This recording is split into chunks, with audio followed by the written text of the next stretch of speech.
We're live. Hello. Hi. Hi, friends. Hello. How are Okay, you? we're going to let everybody get settled. Let me make sure this is totally working. This is very exciting. If you can see us, let us know in the chat window. Hello. Hi. Hear us? Hopefully so. They're saying hi. It looks like they're seeing You us. can see us, let us know in the chat window. Hello. Hi. Oh, that's me with the echo. Hang on. I'm going to fix that. Oh, yeah. Turn your sound off on yours, They're saying on the Crowdcast page. That's me with the echo. Hang on. I'm going to fix that. Oh, yeah. Turn your sound off on yours, on the Crowdcast page. I'm not seeing it. You may know where you can see the question. That's the page. It's gone. Hi guys, if you can hear us, welcome. We're going to work out our technical stuff and then we're going to get started. We're very excited.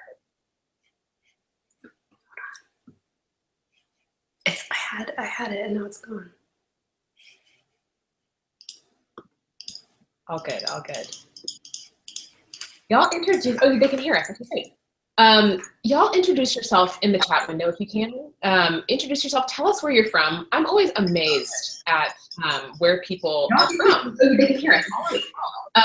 Y'all introduce yourself in the, all right, we're gonna get rid of this echo somehow. I don't see the sound.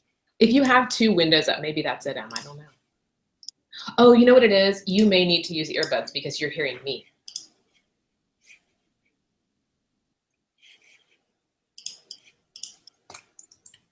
Hey guys, Laura, is that better? I had to close out of it. The sound function was there and then it went away.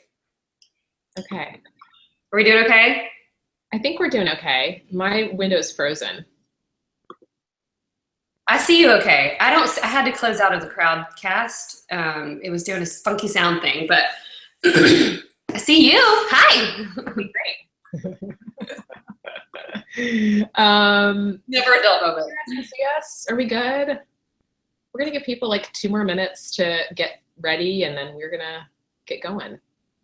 Is there a lag for you for me, Em? No, not live, but I'm looking 2 more minutes to get ready and then we're gonna get going. Is there a lag for you? I muted it. I figured it out. All right. Woo! Thanks for sticking with us, friend. friend. We just gave you a few more minutes to get settled. Hello, hello. My name is Lara. Hi, guys. I'm Emily. My picture is frozen on mine. Am I frozen for you, Emily?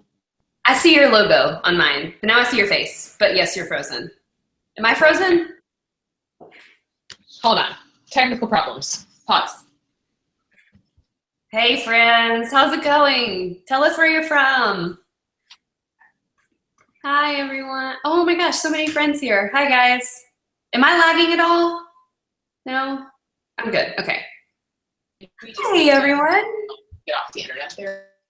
Okay. I don't know if that would help the internet signal. Just turn it all off. All right. We're turning the internet off in all places. So hopefully we'll be back and running in just a second.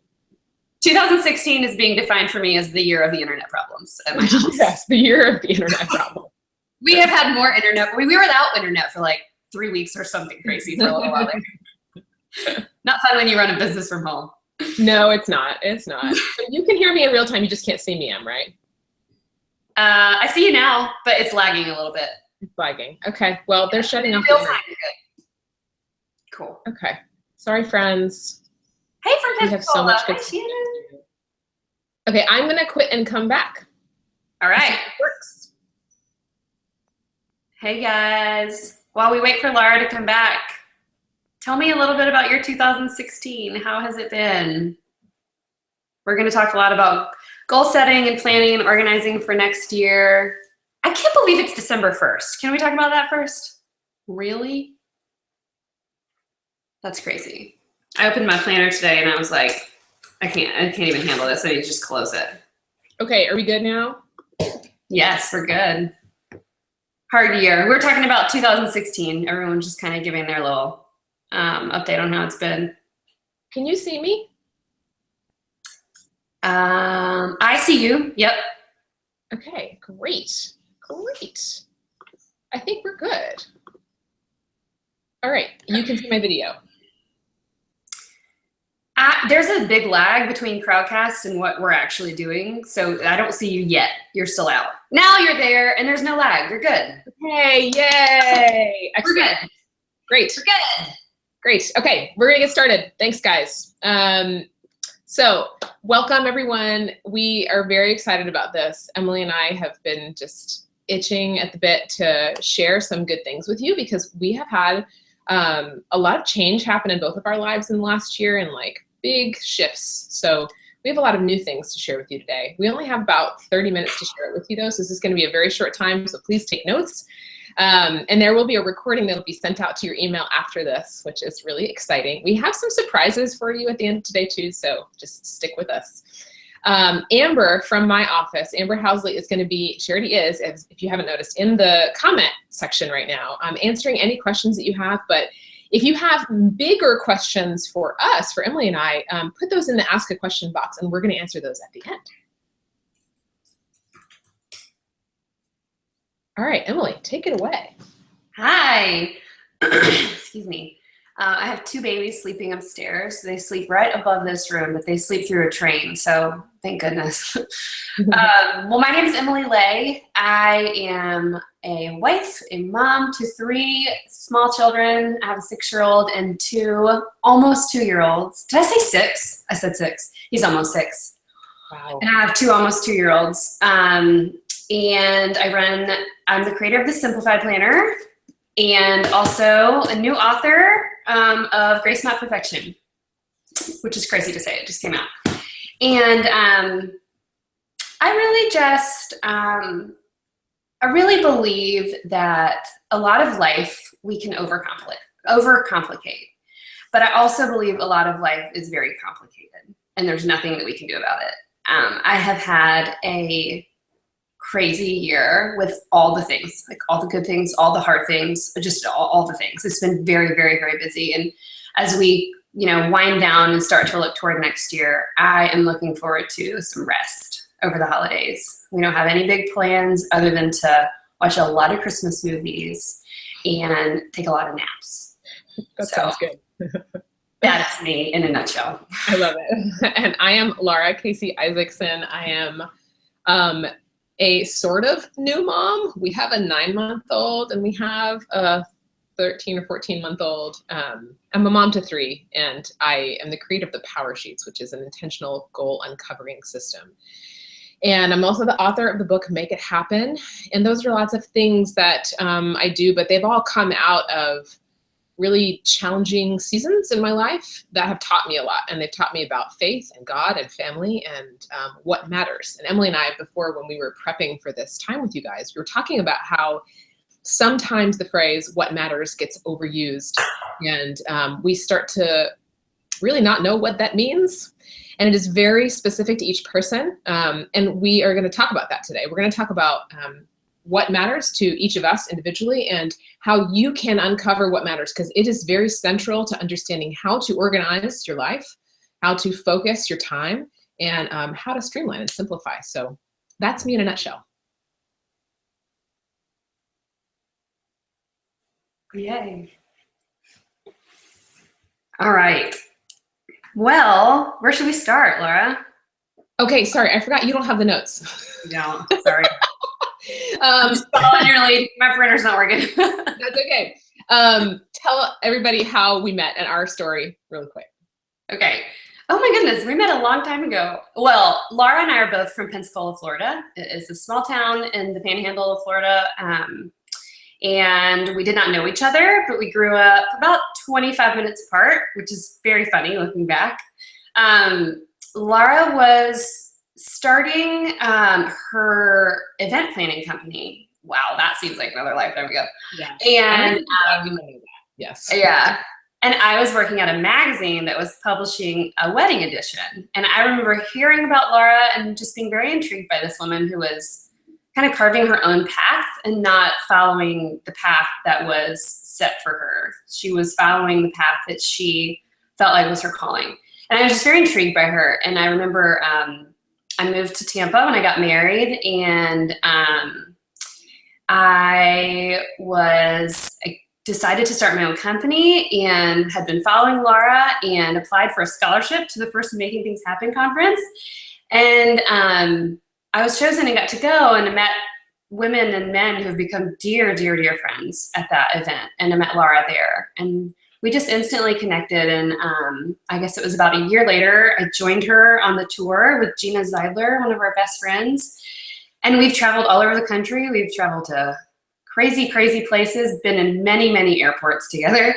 And it's been a really cool journey. You know, we've done a lot of fun things, and we've spoken at a lot of conferences and done a lot of like business stuff together. But the best part about, I think, our story is that we've grown together as women, as moms, as believers, as entrepreneurs. And it's been a lot of fun to like see how our journeys have unfolded. And the interesting part, I think, looking back on the last 8 years or so, is that our journeys have taken very similar paths, different paths, but we became moms around the same time, same year. And then we both welcomed children around the same age, 2 additional ones each. And you can hear screaming in the background, so I'm going to close my door. Yeah, no, you're good. Around the same time. And so it's, first of all, in terms of friendship, it's been such a blessing to just have a friend that like gets your heart as well as I think we do. And it's also just been really great to have someone to bounce ideas off of in terms of life and business and struggles and all the things. So yeah. Absolutely. Yeah. And so that is really our first point, is that we have 3 points, as every good class does, right? But our first thing is to look back at specifically this last year. If you want to really make a, what's the word? If you want to make this year ahead the most intentional year that you've ever had, and I know that that word intentional also gets overused, but I mean it in the true sense of the word, which means purpose-filled and focused and simplified and connected to the source of what matters most, then the first thing you have to do is learn from the past. And so our first tip, if you will, what we are both personally doing is to look back and look at this last year specifically and look at the challenges. So I want to ask you guys to, in the comment window, go ahead and put some of those challenges that you've experienced, whether they're life circumstances that have changed, hard things, maybe it's business things, life things. There's no wrong answers here, but what are the first things that come to your mind when you think about the challenges of this year? So Em, I'll turn that over to you. What were some of the challenges that you faced this year? The biggest challenge I faced this year was that my personal life and business life did not balance each other the way that it maybe did in years past. And I felt spread very, very, very thin, to the point of wanting to just walk away at certain times, not from personal stuff, but from the business. And I know, Lara, you went through a similar struggle, but I said yes to everything this year, and we had opportunities coming from every direction, and it was wonderful. And we had more and more retailers wanting to carry our line, which sounds incredible to be able to say you're carried in over 800 stores around the world. And that's where we ended the month of November. And I was so tired. I didn't feel creative anymore. I didn't feel like I could be creative with my family. I couldn't think of, I just wasn't fully present. I was just spread too thin. And there are solutions to that I'll explain a little bit later as we talk about ways that we kind of overcome those things. But that was my biggest struggle this year. Mm-hmm. Yeah. And I love what you guys are saying in the comments already. And Emily and I both, we've both been doing the Making Things Happen conference for, I guess, the last 8 years it's been since we first met. And one of the main things, the foundations of trying to do life well, is to know where you are and to know what the challenges are, and just to let yourself sit with those, because they have a lot to teach you. A lot of times we think that we should just move forward and like distract ourselves and get over it. But I really believe that one of the most valuable sources of learning to cultivate what matters is to look at the hard stuff. So in a nutshell, for me, the hard things were, we said yes to adopting a beautiful child this year. And we also had a 6-month-old at the time. So having 2 babies very close together is, as Emily knows really well, twins are hard. It's really hard. And when they're not that close in age and they have very different schedules and things, it's almost a little bit harder, because I can't anyway, so much to explain, but it was hard. It was just really hard and emotionally difficult. And I was trying to write a book in the middle of all this, and our business was growing. We had 2 new employees, and life just kind of exploded. And God taught me in that time that really good things come out of hard things. And God is loving us more in what feels hard than what feels easy. And that's exactly how I would describe this year. So when I look back, the challenges were saying yes to his plan and letting him be in control, and and sitting in the tension of not knowing how to balance where you should be at the time, the tension of undone things and unanswered prayers, unanswered questions, unanswered solutions, and just abiding in the wait and just letting that wait ripen and refine me. So those are the biggest challenges. But now we get to the good stuff. So obviously, as Emily and I both said, so many good things have come out of those hard seasons. So for you, let us know in the comments right now. Be very brave with this too. What, if you could name a lesson or a good thing that came out of some of those hard things, what would that be for you? Or what are some good things that happened? So Em, what are some good things that happened for you? I was brought to I think we're echoing. Let me see. Do I need to lock? Am I echoing for you, Lara? No. Good. Okay. All right. Might have been my internet. I mean, it brought me to my knees. Like, I was so tired and so spread so thin. I didn't know what was good anymore. I didn't know which way was up. And I got to a place where I was so distraught that I finally just said, I have to just stake my claim on what truly matters to me. And we were just talking about how that phrase gets used a lot. And I had to get so real with myself to say, when I'm 80 years old, what am I going to look back on at this season in my life where things are absolutely nuts with 3 very small children and a business to run and everything else? What am I going to look back and say, I regret? Like, I regret not doing that. And one of them for me was being Brady's room mom while he's in kindergarten. I may not do it every year, but I just really wanted to be his room mom while he was in kindergarten. And I couldn't do it when I had everything else going on. So I think in all of that, I finally just got to a place where I was like, X, Y, and Z. This is it for me. And the other stuff is cool and awesome, and like it's great to say, and it sounds really good, and it looks really good to other people. And there's a lot of people that are like counting on me for a lot of things. But I can say no. I get to decide. I get to decide how much I say yes to and how much I commit to. Nobody else gets to decide that for me. And this idea that we all are just really busy all the time, like I think we all kind of interact with each other and we're like, oh, it's just so busy. There's so much going on. It's just the way it is, but it's not. It doesn't have to be that way. We can choose slow. And it might not be as glamorous, but it's a lot richer, And that was a huge realization for me this year. Yeah, I would say similar things that I don't think I've told this story before, but there was a time at the beginning of this year or like late last year where I was trying to write an email on my phone. I had Josh in one arm. This is like right before we found out about our adoption. Actually, I think to get back to my desk to do a webinar with you, Emily. I don't remember when it was, but I think I was just doing all these things, and I almost ran into a wall in my own house. Like I really came like this close to running into a wall in my own house. And it was a reminder to me of times in the past when I had been doing too much. And I do not think that that is a bad thing. We are humans. We are always going to come up to periods of overload in our lives. It's inevitable. Yeah. And it is actually a blessing in disguise, because those periods of overload and times where we feel like we're doing too much, they are clues to us and invitations to us to come undone and to let go of something or to shed another layer and to deepen our faith. So the good thing for me was the deepening of my faith. Like from that moment on, life got harder and, much harder than being busy. It was like anxiety and depression and trying to survive on 1 hour of sleep for an entire season and trying to run a business at the same time and meet people's expectations and feeling like a complete failure in all of it. And it was God breaking me down to show me that He is all I need. So that was the good thing for me. So I'd love to hear from you guys too in the comments. What are the good things? What are some of the things that have been blessings in your life, or even big or small, doesn't matter. There's really no big and small. The reason these reflections are important is because they can help to shed light on where we should be going next. So if there was, for instance, a challenge for you and not having enough time for something, maybe that means in the future, in this next season, you need to be preparing for more room to flourish in that particular area of your life.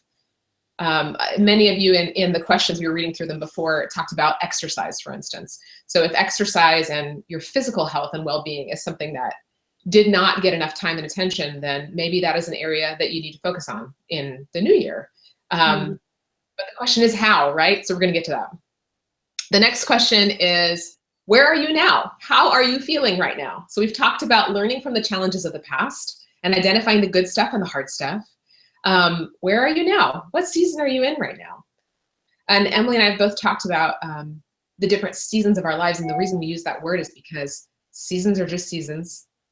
They're each meant to teach us and prepare us for the next. They don't last forever for a reason. But we were really created for seasons. If you think about plants outside, they go through periods of rest, like in the winter, or periods of new growth, like in the spring. And we were created the exact same way. We need the ebb and flow of rest and new growth and pruning and hard work, and then a harvest and gratitude in order to continue to grow well. Mm-hmm. So the question for you is, where are you now? How are you feeling now in this current season? Tell us in the comments what kind of season you feel like you're in. So Emily, I'll turn it to you. Where do you feel like you are now? Well, we just made a lot of scary choices recently, and brave choices, and choices that I'm so proud of, because we were in a really rough spot. I was in a really rough spot. I don't think I've ever been as tired as I was the middle of this year. And I prayed about it and talked to my husband, and I talked to mentors, and I talked to you and our dear friends. And it finally just occurred to me, Emily, what is it that you love the most? It's those 3 little babies that aren't going to be little babies for very long. And what is it that's distracting you from all of them? What is it that makes your brain wander when you're with them? And I love building community with our company. I didn't realize how emotional I was going to get about this. I love building community. I love connecting with our customers. I love making products. I love designing. The wholesale side of our business was something that took me away from our kids, and we just made the decision to close it. No one really knows that yet. It's not an announcement we're going to make until early next year, but we graciously and gratefully are retiring our wholesale program. So a lot less travel for me, a lot less planning, 2 years ahead for my business, a lot less revenue, and that's okay. My bio, where I get to say we're carried in lots and lots of stores, is going to change, and that's great. I think I want to underline the part that says I'm a mom to 3, because there was a long time that I didn't know if I ever would be a mom to 1. So I think I'm just feeling teary because I'm proud of us for making stepping into the hard thing. That's scary, and it's so hard, and we're doing it.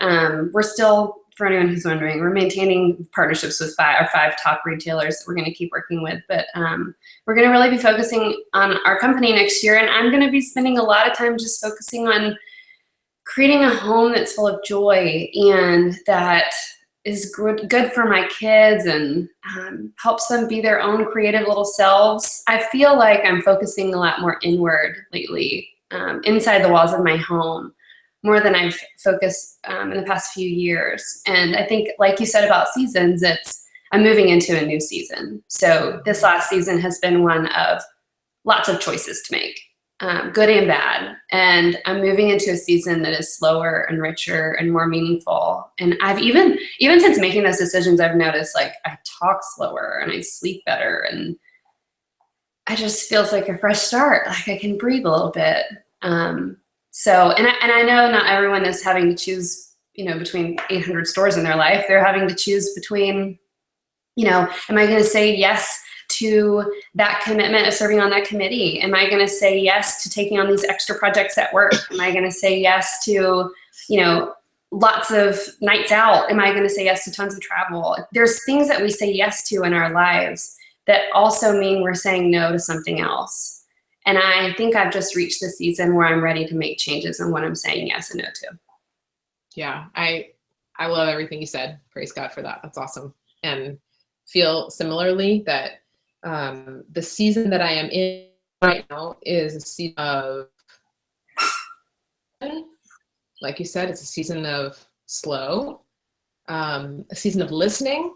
And obviously those are things you want to do in all seasons, but I think in this season in particular, coming out of the hard, come out of the really hard season, and it's made me, I'll tell a quick story. So 2 weeks ago, I got really sick, and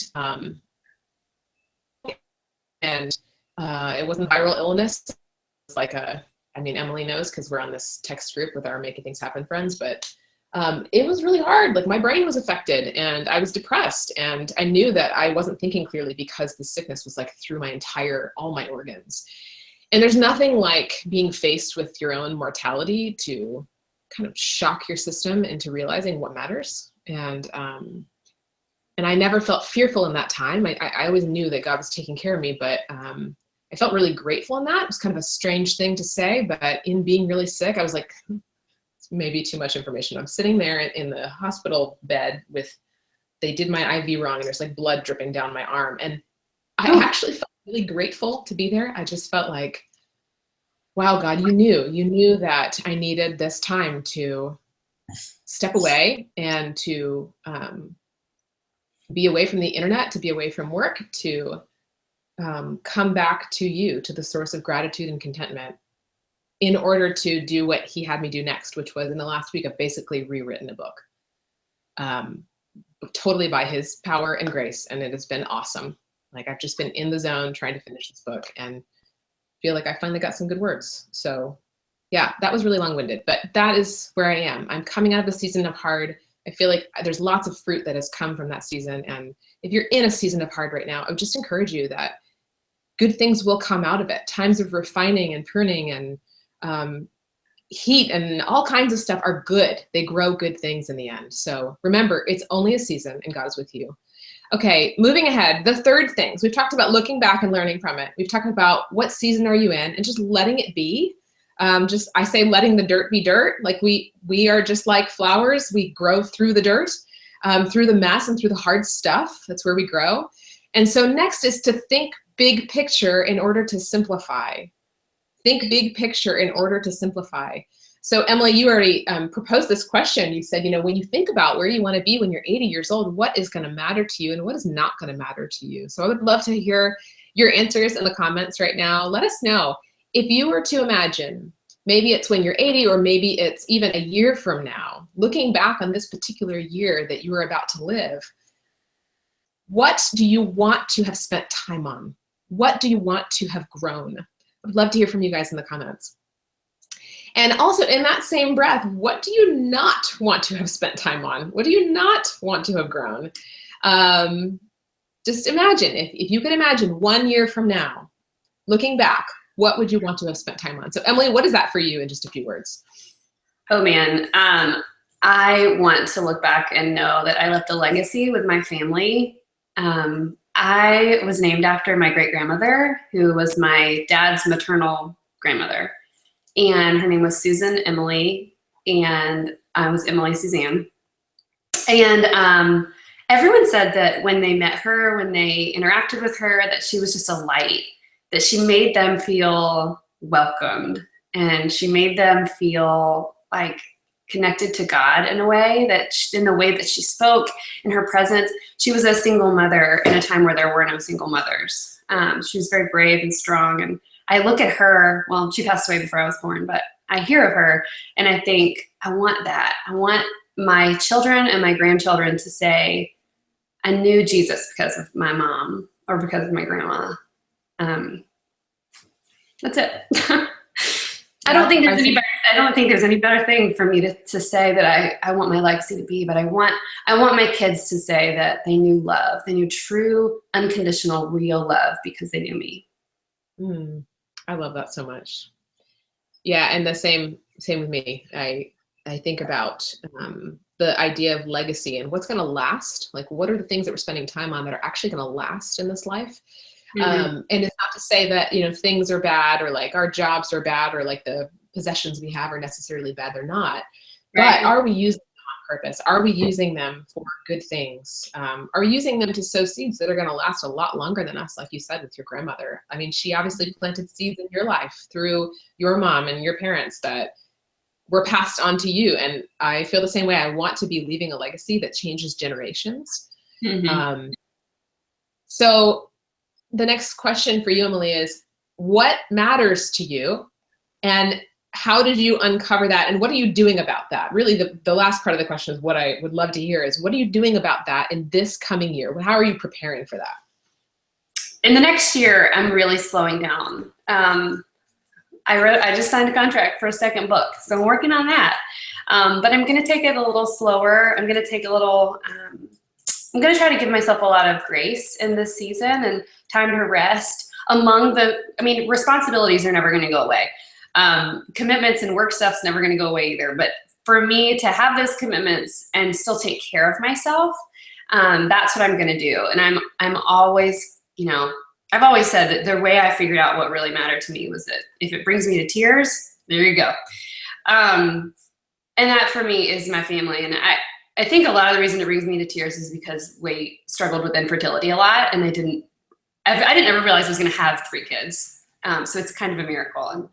And it brings me to tears a lot just to think about it. But that's what matters to me, and that's the legacy I want to leave. And for next year, if I want to leave that legacy, I have to take care of me. I can't run myself ragged and run myself into the ground. And I had health issues this year because of it. I don't want to have that next year. I want to take care of my body and my spirit and the rest. And I have to plan time to do that, just like I plan time to go to the dentist. It has to be a priority. Yeah. Yeah. And so there is so much value to forethought. Like, I think if we could summarize what Emily and I do within the products that we have, within the Simplified Planner and the Power Sheets and all that we're trying to help people with, is to have intentional forethought that informs your decisions in a positive way. So for all of you that are watching and listening, think very small for a moment. If you could think about one very small thing that you could do to get to where you want to be when you're 80 years old, or get to this picture you have of the year ahead, what's the starting step? Not like what are the action steps in a row, but what is like the starting step for you? And there are no wrong answers. A lot of you had mentioned in your questions, I feel stuck on starting something, or I don't know where to start. I don't know the perfect plan. And here's my advice to you. This may seem crazy, but you do not have to have the perfect plan in order to start. It is worse to stay stuck than it is to start and make a mess. So it is better to risk imperfection than it is to stay exactly where you are. And that goes with everything in life.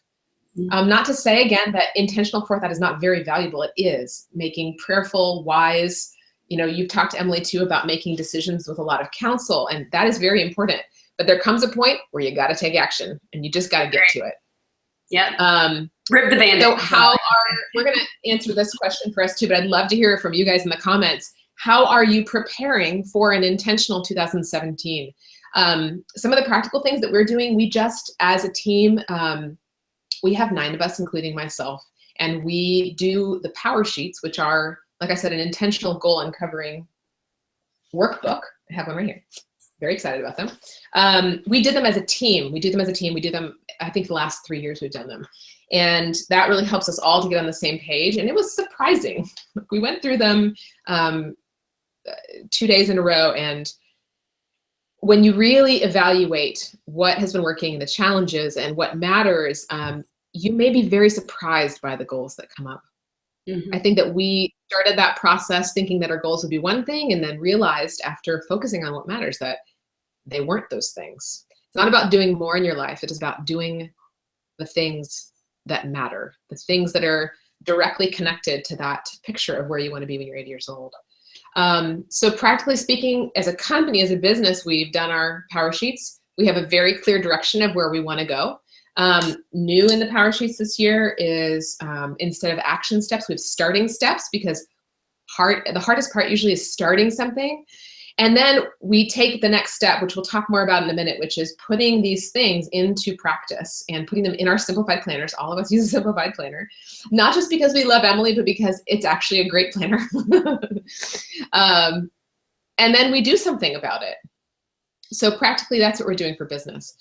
For me in my life, I also use a simplified planner for the kids. And I mark out the necessary things like Grace's preschool schedule. And these things seem like basic tips, but I think we forget to do them sometimes. That we have to put the necessary things in first. And then we also need to put in margin for the meaningful. We really need to put in margin for the meaningful to make sure that as we look back and see maybe that your schedule was overpacked or overcrowded or too committed, write reminders in your planner throughout the year to say, I need more space here. Don't say no to so many things. Like, be your own best advocate and write those notes in your planner. Yeah, what thoughts do you have about that too, Emily, about preparing for an intentional 2017? So our team also uses the power sheets, and I think it's cool not just for a team, but also as a couple to kind of work through those things. And Brian and I always take a little time before the new year to sit down and talk about what worked the past year with our family and what didn't work, and areas we struggled in and areas that we felt like we were on top of. And so it helps us kind of, make a focus for the year. And I love the idea of choosing a word for every year. My word for next year is well, which was your word last year, I think. Yeah. My word for next year is well. And it helps me kind of having that word helps me wrap my brain around like the direction I want to go in. And so that helps me put, like you said, starting steps right into place so that we can actually kind of start making some good decisions. And then I love our simplified planners have a place for a yearly bucket list. And this is something I really, really believe in, and we use like crazy.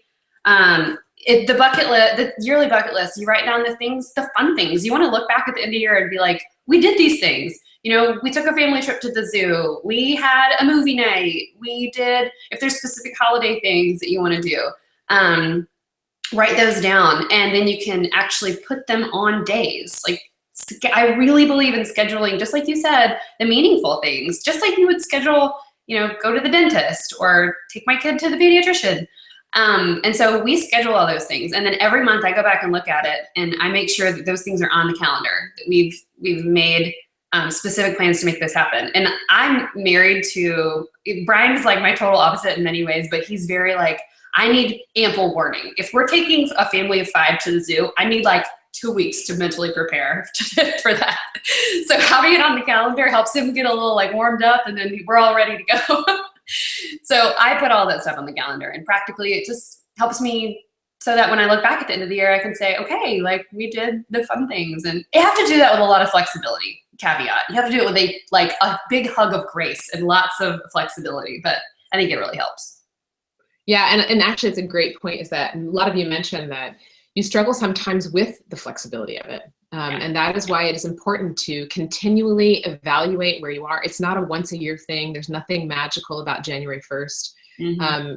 I'm like really not trying to just sell you on the product, although I hope you do buy power sheets and a planner because they're awesome and they're intentional and meaningful. But that is why we put a goal refresh in every 3 months in our 1-year power sheets workbook, because goals change. Direction changes. I mean, even week to week. That's why it's important to have your tending list out, so that you're looking at the week ahead in your planner and saying, is this aligned with where I think God needs me to be right now? Right. And the best part about this to me, the best part about it is that it helps you to know what not to focus on. It helps you to know what to cross off your list completely. Like for us, there were projects we thought we were going to do in the new year, and intentionally stopping and pausing, and for me, very prayerfully evaluating where we needed to be right now, it helped us to cross like half the stuff off of our list that we thought we were going to focus on. So it really helps you to simplify if you put those days in. So I think it's important to put in the events like people's birthdays or the day school starts, things like that, practical things in your planner. And then when you use your power sheets, matter that you want to grow, because it's about progress, not perfection on these things. And it's about little by little seeing the fruit of those steps adding up, or seeing those steps add up to be fruitful. An example for you, maybe some of you know this, but I had to start over on my book this year for one. And it's interesting to be writing a book about imperfect little by little progress when that is exactly the story that you're living. And there came a point in the summer where I had sent my full booking manuscript in, and I got an email back, and they were like, you need to start over for a lot of reasons. And of course, it was a blessing in disguise, and it is a completely different book than what it was going to be. But I think that we fear imperfect progress so many times, right? We feel like we have to stick to the plan, and if we don't stick to the plan, then we have failed. Does anybody feel like that?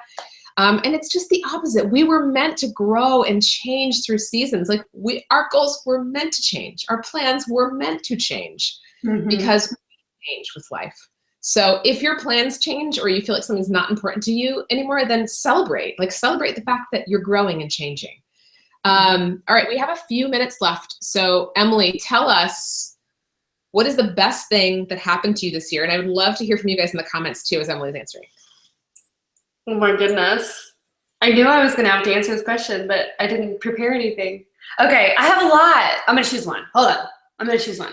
Honestly, I think the best thing that happened was watching Brady start kindergarten and like flourish so well. That little boy prayed every night that he could make good choices about so this was the month of September.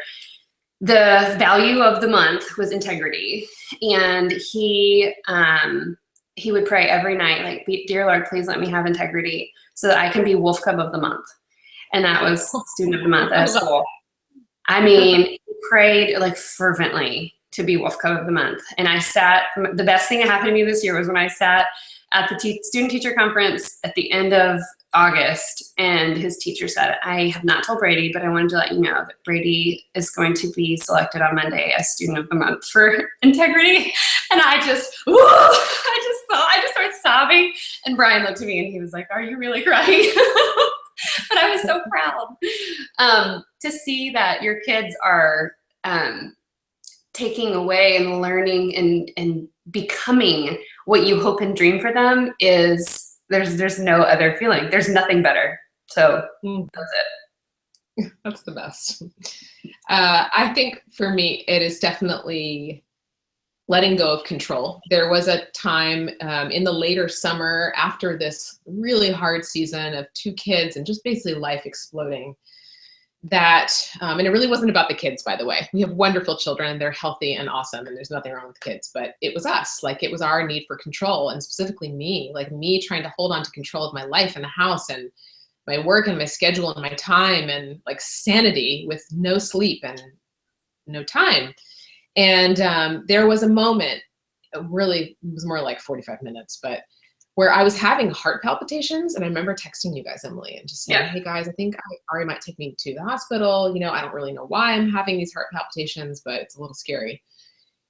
And if I could just summarize what happened in a very short thing, it's that God was just trying to break me in that season, just trying to break my need for control. And I didn't, come up with some new system that I was going to use to let go of control. There was no thing that I did. I just woke up the next day and I felt like something actually did break. I'm gonna get all teary-eyed now. I didn't decide to stop caring about compulsively having the house picked up. I just didn't care. And I can only attribute that to the power of God in my life. And I tell you what, there is something amazing that happens when you step into his plans and you do not have the ability to rely on your own strength. And that is the best thing that happened to me this year, was that continually learning and growing that it is not about my strength, and that his power is made perfect in my very, very big weakness. So we have a couple more things here. One last question for all of you, and we have a few more practical tips to give you. And then we have some fun things to offer you and a giveaway. We're also going to get to just a couple of the Q&A questions. But what is ahead for you, Emily? What's next? And also in the comments, tell us one thing you are looking forward to in the year ahead. This is not a fluffy question, by the way. This is not like, oh, we're just asking this to ask it. when you think about the things that you're most fired up by, that tells you something. That tells you that you need to make room in your life for that to grow well and perhaps cut other things out. So it's very practical. So looking ahead, what is the thing that most excites you? What is the thing that you feel most deeply connected to or you feel most fired up by? Well, we have a lot of things ahead. I am looking forward to writing again. I'm scared and I'm also excited about it. I'm looking forward to diving into that process because I think I was refined a lot and I think I took myself to church literally with every page of Grace Not Perfection. So I'm excited to go through that process again. I'm also just really excited to walk into this new season. I agree with you. I don't think there was any particular thing that I did or like system I invested in or product I bought or new clothes that made me feel new this year. I think it was literally like kind of hitting the bottom where I haven't told anyone this, I don't think, but I was diagnosed with Hashimoto's, with a thyroid disorder in the fall, early in the fall. And it was around the time where I was really hitting like the hard place. And it was a wake-up call for me to make a lot of changes with my health and the way I take care of myself and the decisions and the way that I live my life. And I am looking forward to starting fresh in that. I kind of already did that. I started in October, just making a lot of changes and a lot of big decisions, but I'm looking forward to starting a whole year that way. I can't imagine what it's going to feel like to live a whole year like this, where life's just different. And I think the beauty in all of it is that, like you said, God's really taught me that like I don't get to be in control. He brought me there for a reason. He taught me a lot of things in it, and it was like sickeningly difficult to the point where I was like, which I don't know how to get out, you know. And it just involved a lot of surrender. So that was a very long answer, but I am looking forward to starting a new year that way. And it's a long answer because you're passionate about it, though. See, that's a good thing. Like the things that we feel like we could talk about for hours on end, those are the things that really matter to us. Can we just do this all afternoon? Yes. I will put you on the spot, Emily, though, and ask you one more follow-up question. And this is for all of you, too. When you think about that thing that you're so excited about, the thing that matters most to you in this particular upcoming year that you're looking forward to, what's one thing that is hard for you to give up in order to let that thing grow? You cut out a little bit. So you were asking me what is one thing that's gonna be hard to give up to let that grow? Is that right? Yes, okay. You know, I think one of the things that's been the hardest to let go of is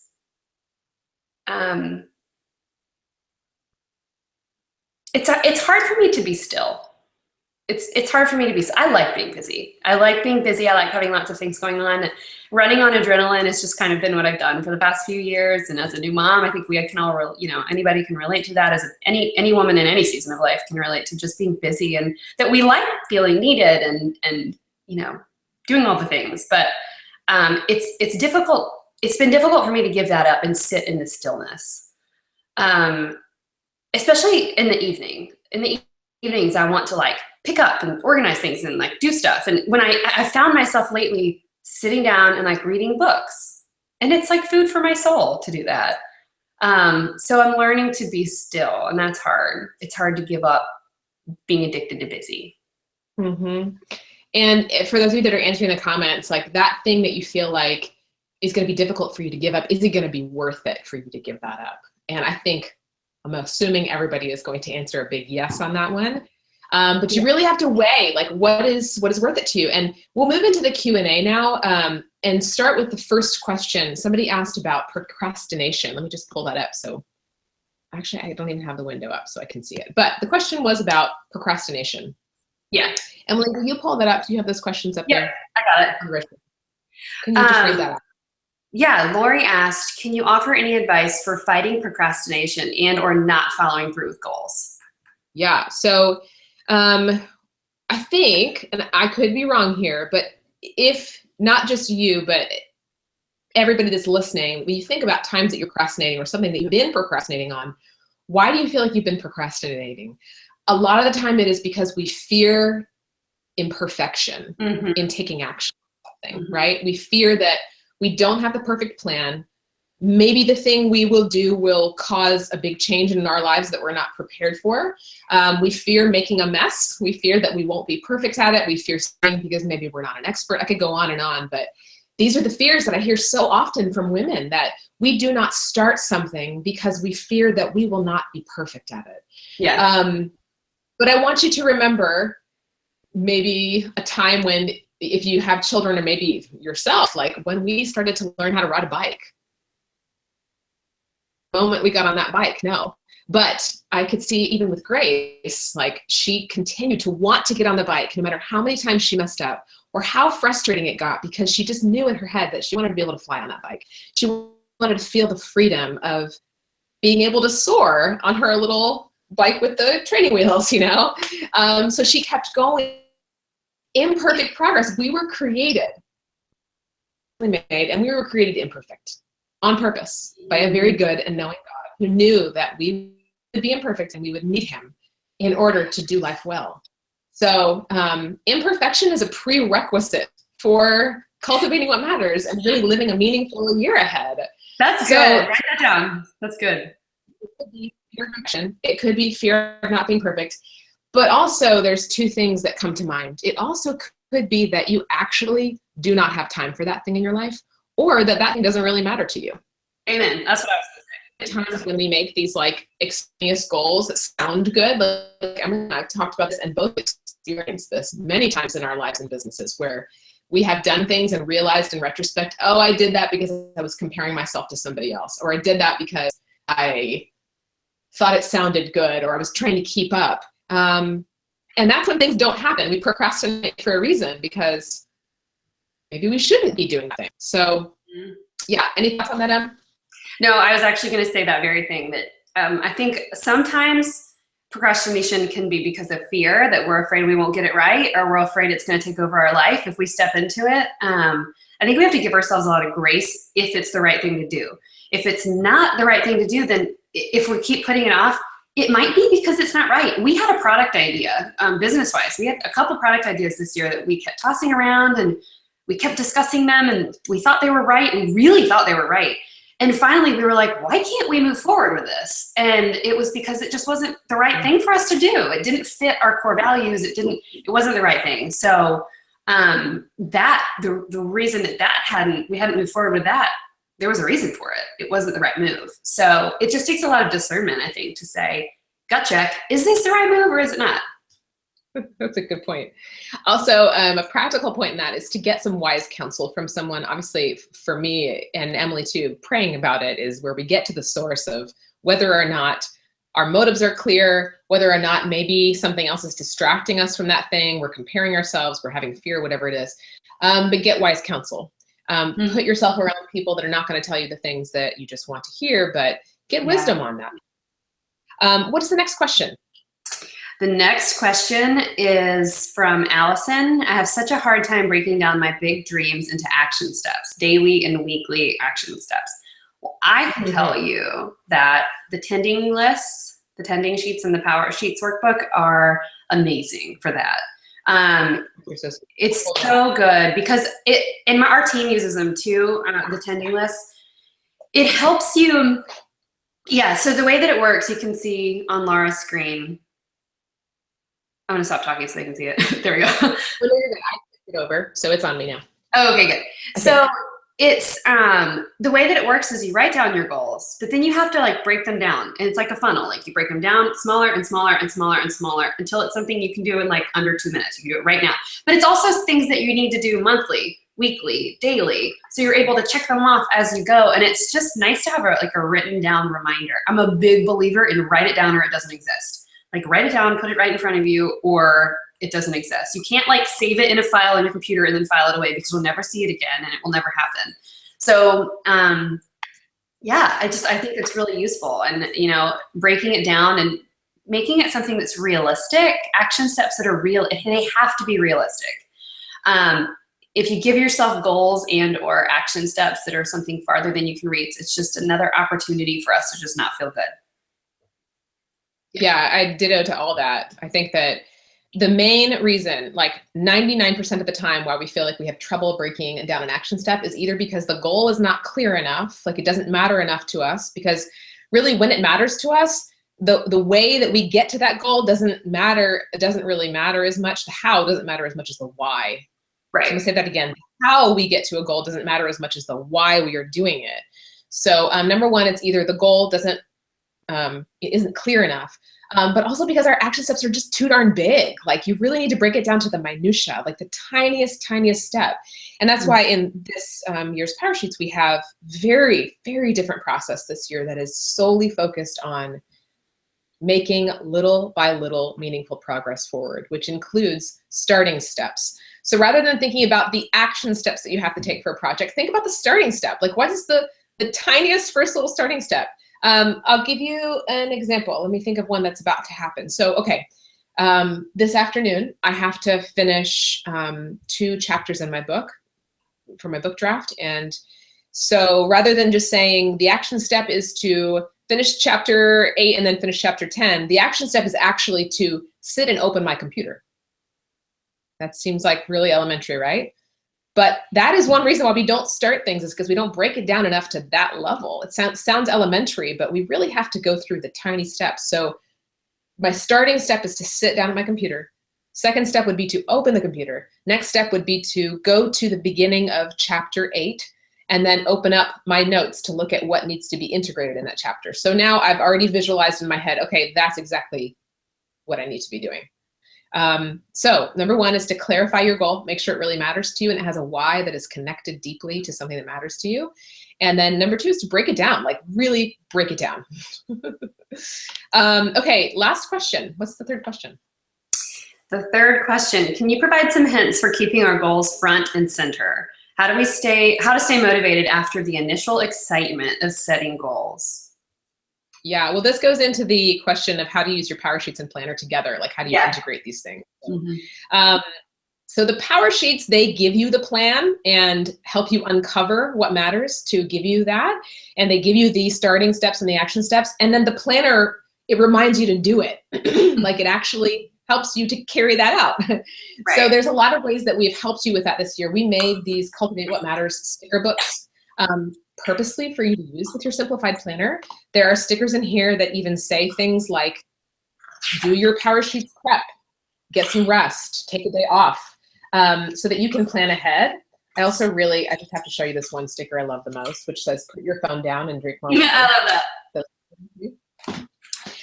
So I wrote down some tips that a lot of people have even given us over the years with how to integrate the two. Number one is that when you go through the Power Sheets process, and maybe you're new to Power Sheets, you have no idea what they are, we will have links for you to follow and find out more information in just a moment. But you do your Power Sheets prep, which is so simplified and awesome. We did it so quickly this year.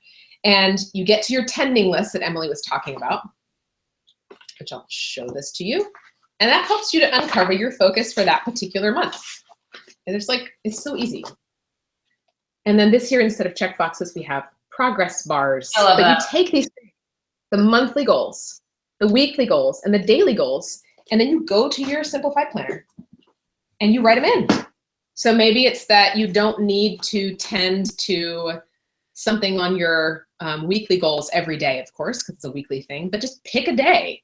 Maybe it's Monday is the day that you're going to intentionally write a love note to your husband. Maybe it's Thursday is the day that you're going to check in with your Power Sheets to make sure you're making progress. Maybe Friday is the day, like I have, where I look at my finances and I do the budgeting, because that helps me to make good decisions over the weekend and know like where we are with groceries. And so put those things in your planner. That's really the biggest tip I have.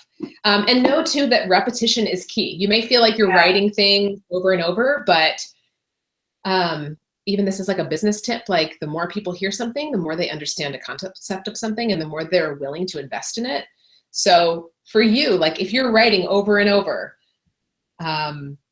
work on your budget or something else, maybe you will actually do it, you know? So write it in your Power Sheets and then write it in your planner over and over. I'm a big believer in what else, Emily? What do you think is helpful? Well, I'm a big believer in routine and habit. So I think for me, if I know that every Sunday afternoon I'm going to do laundry, it gets done. The laundry gets done. I don't worry on Wednesday, like, when am I going to get all this laundry done, which is like the main of my existence. But I believe that it's helpful to have a specific time of day or week or whatever your system is to check in here, right? To check in with what you're doing here, what you need to be doing, and then a specific time of day or week to check in here. So like every day I sit down with my coffee and Good Morning America after Brady gets out the door, before the babies wake up, and I sit down with this and I look at what I have coming up for the day and I make sure everything's written down that I need to do. And it helps me to just make sure, again, like looking back at the end of the day, I can say, all right, I got half of it done and I can move the other half to tomorrow. Yeah, and I love the initial question for you. Oh, no, go ahead. Sorry. I jumped in. No, that's it. That's it. I love the question of how do I get my goals front and center, because we really ask that question because we forget about them, right? Mm-hmm. And that's really why I created the power sheets in the first place and I think, Emily, for you too, in creating the simplified planners, we forget so often what matters to us and we get distracted. Right. We just get distracted with all the junk. And there's so much junk out there. There is. There's so much that's trying to get our attention. And friends, we have to fight to focus on what actually matters, because the newsletters in your inbox, the social media, the people selling you things, the advertisements, everything is trying to get your attention. Right. Yes. So much. And it's like what you said, Emily, that we get to choose. Like sometimes we think we don't have a choice, but we actually do have a choice as to what seeps into the eyes and of our hearts, into our minds, and the things that come into our heart and our minds, they come out in our actions. So I love what you said about how do I get my goals front and center, because that means that you want to focus on the good stuff. Mm-hmm. So other ways to do that is have your tending list out all the time where you can see it. For us, we have our simplified planner on the kitchen counter out all the time. We never close the thing. It just stays open. Also, the tending list this year is perforated. So if you want to take it out and stick it on your refrigerator, that's great. I have little Post-it notes all over my house. There are even some from Gina Zeidler on our door still from like years ago. Really good words, because I believe, I was writing this on Instagram yesterday, that good words matter. One of my favorite things about the Simplified Planner is the little quotes at the top, because those are good words and they're encouraging words and they really affect my day. So have your goals front and center, put your tending list out where you can see it all the time. Use the power of repetition to put it into your Simplified Planner. And tell other people about your goals. Yeah. Like if I tell Ari about my goals, he prays for me about them, which is the greatest gift ever. Right. Having accountability is so important. And, you know, whether it's your spouse, your significant other, your best friend, your mom, whoever it is, having someone that knows what your goal is and can, you know, encourage you, but also support you in that and check in with you and see how it's going and remind you. And that's, for me, that's the only key. Like I have to have people that know and that support me and that understand, and that, like we talked about earlier, aren't just going to say like, good for you, keep going, or going to be like, no, really, did you do it? Yes. And hold yourself accountable too. Like I installed over the last 2 weeks when I was trying to focus on my book, I realized how unintentionally distracted I had become by a lot of things. And even in like small things, I installed a bunch of plugins on my browser to keep me, like literally I'm not allowed to get on Instagram or Facebook on my computer, which may sound crazy because we use those for business too, but I realized that I don't have to do that. I can do those elsewhere, or just not at all, which is what I'm choosing to do right now. But you have to be your own best advocate for your goals to keep those front and center. And that also includes making sure that the things that trigger you into distraction and trigger you to focus on what doesn't matter or suck the time and the life out of you, put a block on those somehow. Maybe it is your screensaver on your phone that says some really encouraging words to you that keep you focused on what matters instead of scrolling through social media.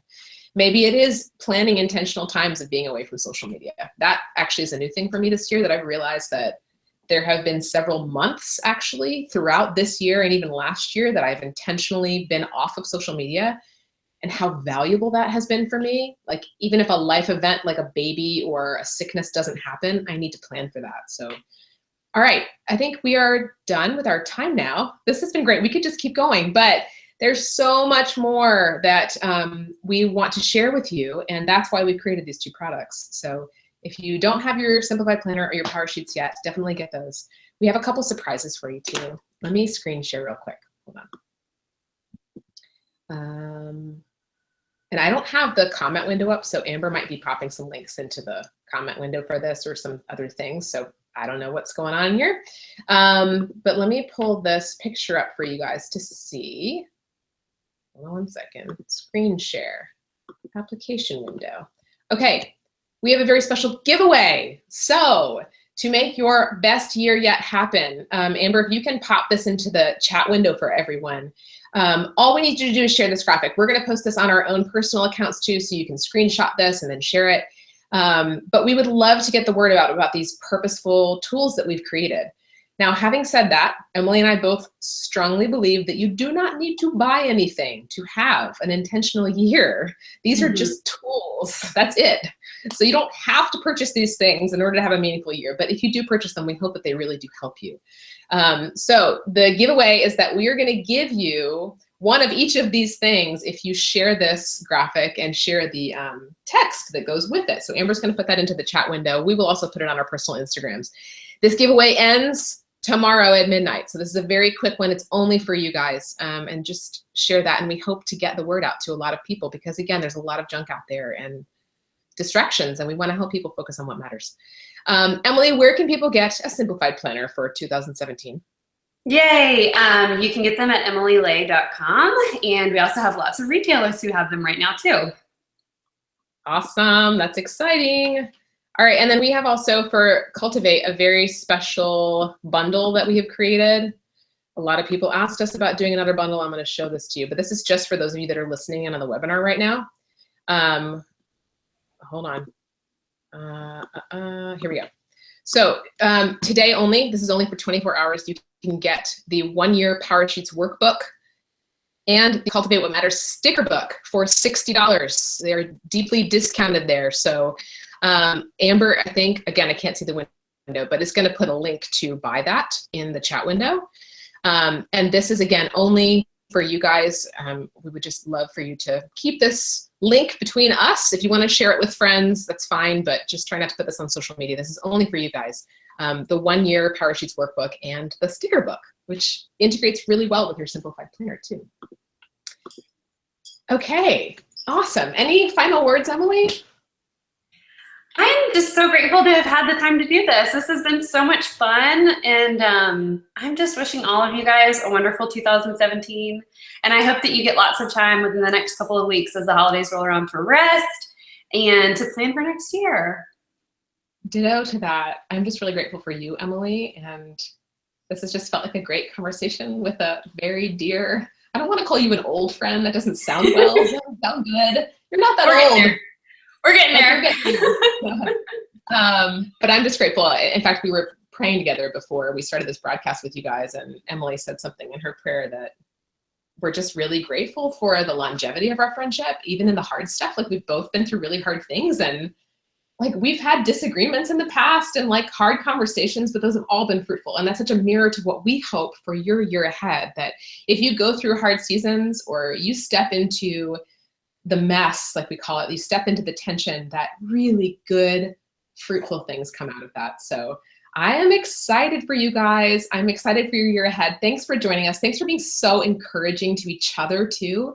And I think that's it. Is there anything else that I'm missing? Hopefully not. If I missed anything, then it'll come to you in an email after this. Thank you guys so much. Put my little guy down to bed and get school. All right, bye friends. Thank you so much for joining us. Bye guys.